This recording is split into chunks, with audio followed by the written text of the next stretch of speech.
자, 외신 기자들이 굉장히 단단히 화가 나 있는데 이런 일까지 생겼습니다. BBC, 영국의 공영방송인데 뚱뚱하다고 묘사하는 바람에 북한에서 쫓겨났다. 과연 어떻게 된 것인지 하나씩 좀 알아보겠습니다. 자, 이 얘기 좀 설명 좀 해주셨으면 좋겠네요. 어떤 상황인가요? 네, 그 영국 BBC의 기자가 네. 이름은 윙필드 헤이스입니다. 네. 그 김정일을 불경스럽게 보도를 했는데요. 네네. 이곳은 지구상 가장 고립되고 가난하며 고압적인 곳이자 우리가 아직도 모르는 것이 많은 곳이다. 이렇게 표현을 했던 모양입니다. 네. 그래서 이제 시범 케이스로 한번 상당히 좀 구금을 하지 않았나 그런 생각이 듭니다. 자, BBC 이 기자인데요. 지금 왼쪽에 보이는 저 사람입니다. 처음에 평양에 들어갈 때 촬영을 했거든요. 자, 비행기에서 내려서 평양 거리를 달려갈 때의 느낌을 생생하게 전했던 바로 저 기자입니다. 윙필드 헤이스 기자인데 쫓겨났거든요.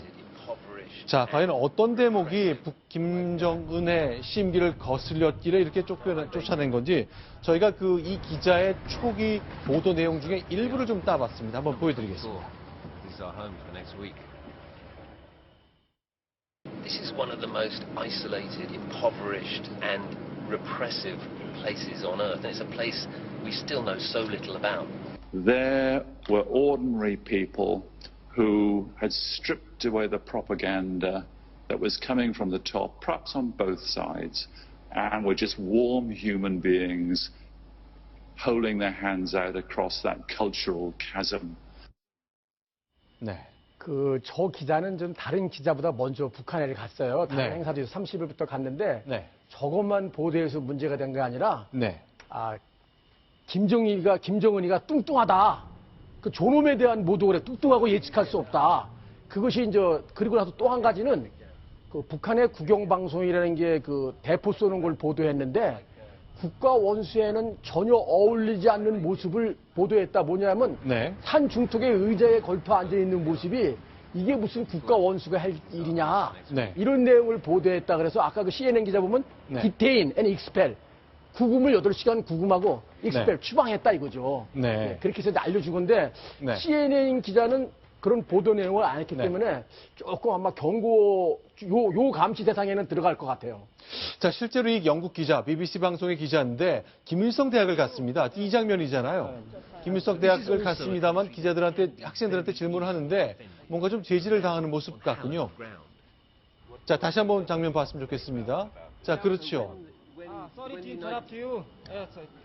켰네요. 그러니까 답변이 준비 안 된 사람을 갖다가 갑자기 인터뷰하려니까 네. 그걸 인터뷰를 제지하면서 이제 못하게 하는 거죠.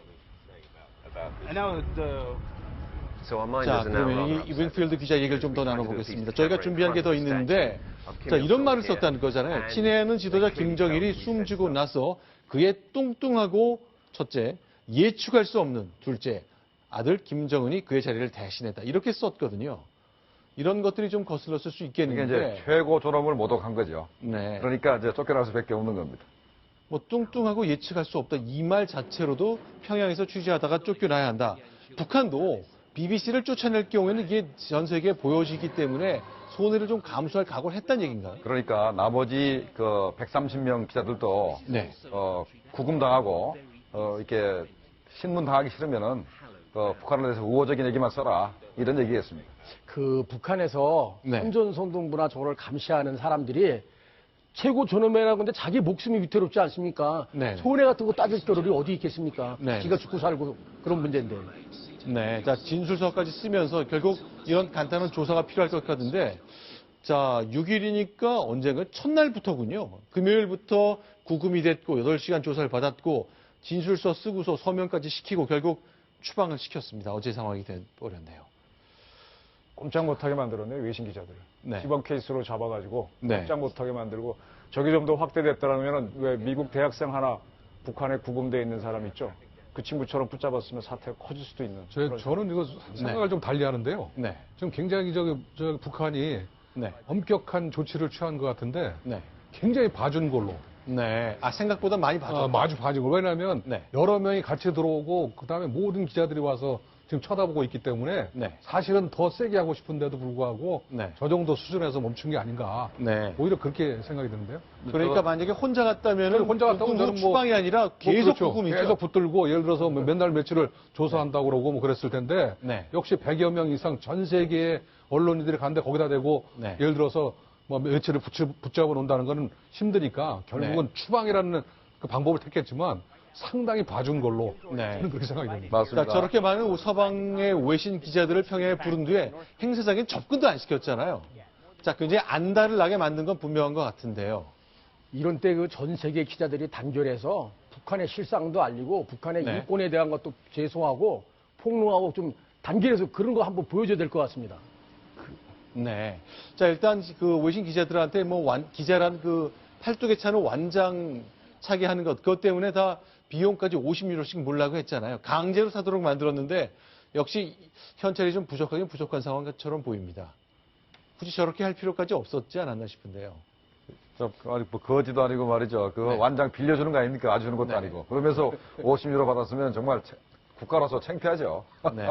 어쨌건 이런 사실이 낱낱이 서방 언론을 통해 전 세계에 보도되는데 외신 기자를 초청한 뒤에 완장을 50유로, 그러니까 한 6만 원, 7만 원 정도 돈 받고 사도록 하는 나라는 아직 들어본 적이 없기 때문에 북한을 굉장히 독특한 체제로 서구인들한테 각인시키는데 이번 사례가 또 하나 좀 추가될 것 같습니다. 자, 그러면 이제 3박 4일 예정대로 우리가 예상대로 다 끝난다면 오늘 마지막 날이거든요. 보통 이렇게 당대회를 마칠 때 밤에 군중 집회하고 그러잖아요. 그렇습니다. 횃불 집회라는 것도 하나요? 그래서 지금 저 횃불 집회를 연습하는 네. 젊은 대학생들을 취재한 그 장면이 나갔기 때문에 네. 분명히 오늘 끝낸다면은 오늘 횃불 집회를 하고 그다음에 네. 일반 주민들은 경축 야외를 할 겁니다. 댄스 파티를 할 것 같고 네. 그다음에 이제 개동강변에서 네. 불꽃놀이 축포를 네. 쏠 가능성이 있습니다. 자, 지금 보는 장면은요, 작년 10월 10일, 그러니까 북한의 노동당 창건 70주년을 맞았다는 그 날, 밤에 평양 시내에서 횃불 행진하고 횃불을 활용한 마스코트를 하는 건데, 저기다 횃불, 촛불이잖아요. 그렇죠? 학생들이 하나씩 있는 거죠. 그렇죠. 그래서 네. 현재 130명이나 되는 외신 기자를 북한에 끌어들인 것은 네. 당대를 실황 중계하라고 끌어들인 게 아니고 네. 저런 북한의 단결된 모습, 김정은이가 네. 추앙받는 모습들, 그다음에 네. 이렇게 평양에 건설되어 있는 미래 과학자거리나 이런 고층 아파트를 좀 잘 찍어가지고 네. 북한을 선전해 달라고 이제 데리고 들어온 거라고 보는 게 네. 나을 것 같습니다. 그러니까 평양에서 그리고 북한 체제에서 이런 횃불이 갖는 의미라는 게 좀 더 각별한 거예요. 어떻습니까? 왜 횃불이 저렇게 강조되고 자주 등장하는 거죠? 그러니까 촛불뿐만 아니고 네. 태양도 그렇고 네. 광명성도 그렇고 네. 하나의 어둠 속에서 빛을 밝히는 그런 것이기 때문에 네. 횃불이라는 의미 자체가 바로 혁명도 의미하고 네. 그러니까 어둠을 밝히는 그런 어떤 존재 이런 의미에서 횃불을 잘 쓰는 것 같습니다. 자, 그럼 지금 바로 저기 영도자라고 쓴 것 밑에 보면요. 조선노동당의 심볼이랄까 로고랄까 그게 눈에 띕니다. 낫과 망치는 저희가 잘 이해할 수 있을 것 같은데요. 자, 이 장면인데 한번 보시겠어요? 이제 이게 낫이고 이게 망치인 건 알겠는데 이 가운데는 이건 뭔가요? 자, 그건 붓입니다. 붓인데 붓이요. 예, 소련 공산당 기가 낫과 망치로 되어 있습니다. 그렇죠. 그런데 김일성이가 네. 낫과 망치, 노동자와 농민만 가지고는 혁명을 할 수가 없다. 네. 인테리어가 필요하다 그래서 인테리어를 표시하는 바로 붓을 잡아놓습니다. 그래서 아, 이건 촛불처럼 생겼는데 그게 아니라 붓이군요. 붓입니다. 그래서 북한에서는 이제 다른 공산당과 다르게 네. 지식인도 노동자, 농민하고 같은 반열에 넣어서 이제 혁명의 주도 세력으로 이렇게 포함시키고 있습니다. 근데 그 지식인은 어떤 지식인이냐? 네. 진보적 지식인이라고 말을 하고 있거든요. 네. 즉 공산주의, 사회주의를 찬동하는 지식인을 의미합니다. 네. 그래서 이제 북한이 망치와 낫은 강압적인 수단이니까 칼, 네. 그리고 붓은 선전선동하는 붓. 네. 이 두 개의 조합으로 이루어져서 유지가 되는 겁니다. 자, 이렇게 이제 외신의 보도가 있는 가운데 이제 조선노동당 이 행사 7차 대회라는 것이 이제 전 세계에 많이 공개가 됐습니다만 사실은 평양 거리의 모습 사람들이 굉장히 궁금했거든요. 자, 4차, 5차 핵실험이 계속 이어질 거로 예상되는 가운데 평양의 모습 궁금했는데 실제 외신이 인터뷰한 평양 시민들 모습 저희가 좀 잠시 소개해 드리겠습니다. 자, 저 장면 이렇게 사진들이 있는데 뭐 맥주 마시는 장면 같기도 하고 뭔가 좀 선체로 보이네요. 자, 이런 것들 이제 AP통신이 촬영한 스틸 사진인데 자, 이건 어떤 의미로 봐야 될까요? 자발적인 거로 봐야 돼. 이것도 다 연출인가요? 어떤가요? 원래 맥주를 파는 곳이 많이 있고, 최근 들어서 평양시내에 이런 게 많이 확산된 건 사실입니다. 네. 사실이고, 그러니까 자기들이 자랑할 만한 거라고 해서, 현재 네. 외신 기자들을 이제 초청한 것 같은데, 네. 북한 맥주가 그래도 영국에서 네. 중고 기계를 또 도입했고, 네. 또 독일에서 도입한 중고 기계도 있어서 맥주 맛은 괜찮다고 합니다. 그래서 네. 아마 자랑스럽다고 해서 이제 기자들을 이제 동원하는 것이죠. 그렇죠. 외신 기자들이 왔으니까 많이 좀 봐줬으면 하는 대목도 있을 테니까 또 그렇게 유도를 좀 하지 않았을까 싶기도 하네요.